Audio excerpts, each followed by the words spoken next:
नमस्कार, आप देख रहे हैं डे नाइट इंडिया टीवी और मैं हूं दीनदयाल। আলাদা করে আইডেন্টিটি কার্ড দিতে চাইছে, নেবেন না।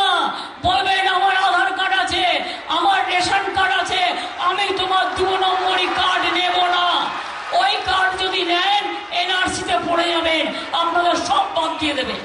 সম্প্রীতি করতে চায় না, হিন্দু মুসলিম শিখ খ্রিস্টান র্যালি করলে করতে দেয় না। আমরা করব করব করব। ভারতবর্ষে সিএ লাগু হবে এই গ্যারান্টি আমরা আজকেই মঞ্চ থেকে দিয়ে গেলাম। আগামী 1 সপ্তাহের মধ্যে ভারতবর্ষ, পশ্চিমবঙ্গ সহ ভারতবর্ষের প্রত্যেকটা স্টেটে সিএ লাগু হবে এবং সেটা আপনারা দেখবেন। আজকে সেই গ্যারান্টি এই মঞ্চ থেকে দিয়ে যাচ্ছি। সুকান্ত দা এসছেন মঞ্চে, আমি আমার বক্তব্য দীর্ঘায়িত করব না, বক্তব্য অনেক কিছু বলার ছিল। डे नाइट इंडिया टीवी परिवार वरिष्ठ पत्रकार आदर्श शर्मा के निधन पर शोक व्यक्त करता है।